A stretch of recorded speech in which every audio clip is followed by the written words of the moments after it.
লোকসভা নির্বাচনের প্রেক্ষাপটের মাঝেই বৃহস্পতিবার প্রকাশিত হল মাধ্যমিকের ফলাফল। রাজ্যের মেধা তালিকায় স্থান করে নিল গ্রামীণ হাওড়ার শ্যামপুরের অরণ্যদেব বর্মন। জানা গেছে, শ্যামপুর হাই স্কুলের পড়ুয়া অরণ্যদেব বর্মন এবার মাধ্যমিকে 685 নম্বর পেয়ে রাজ্যের মেধা তালিকায় নবম স্থান অধিকার করেছে।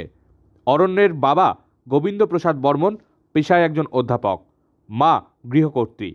স্বভাবতই ছেলের এহেন সাফল্যে তারা গর্বিত। অরণ্যদেব জানিয়েছে, সে ভবিষ্যতে আইআইটিতে পড়তে চায়। পড়াশোনার পাশাপাশি ব্যাডমিন্টনের প্রতি ভালোবাসা রয়েছে শ্যামপুরের এই কৃতীর।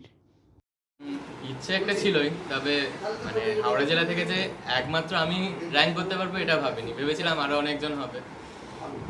এবং যখন বললো যে হাওড়া জেলা থেকে মাত্র একজন র্যাঙ্ক করেছে, তখন একটু টেনশন হচ্ছিল যে সেটা আমি হতে পারবো কিনা। তারপর যখন নিজের নামটা শুনলাম তখন ভালো লাগলো। এবারে আমি 9th হয়েছি। আমি পেয়েছি হচ্ছে 685 আউট অফ 700।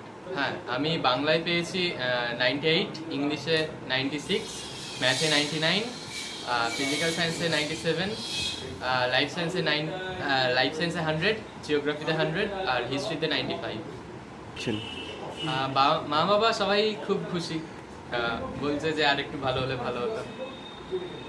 সেভাবে আমার কোনো ফিক্সড রুটিন ছিল না। প্রথম 10-এর প্রথম খুব মানে রিল্যাক্সড মোডে ছিলাম। প্রথম আইপিএল দেখতাম, ফোন দেখতাম, ইত্যাদি ইত্যাদি, টিভি দেখতাম। কিন্তু মানে কোনো দিন 2 ঘন্টা 4 ঘন্টা পড়তাম, কোনো দিন 16 ঘন্টা 17 ঘন্টা পড়তাম। মানে ওইরকম কখনো ফিক্স ছিল না। আবার পরীক্ষার আগে ঘুমও কম হয়ে যেত, 4-5 ঘন্টা এইভাবে। মানে খাওয়াও কমে যেত। মানে পরীক্ষার সময় প্রায় 4-5 কেজি আমি মানে লস হয়ে গেছিল আমার। ভবিষ্যতে আমি আইআইটিতে যেতে চাই। সাফল্য বলার পেছনে যে নিজে পড়লেও যে ভালো রেজাল্ট করা যায় এবং গ্রামের ছেলে মেয়ে যদি ভিত ঠিক থাকে তাহলে যে কোনো দিন যে কোনো রেজাল্ট আসতে পারে।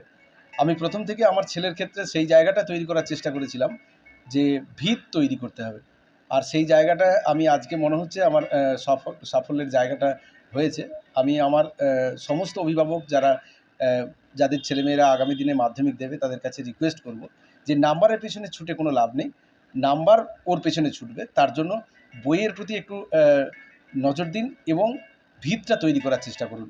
শুধু সাফল্যতে খুবই খুশি, আরেকটু আশা করেছিল, যাই হোক হয়েছে, ভালোই হয়েছে রেজাল্ট।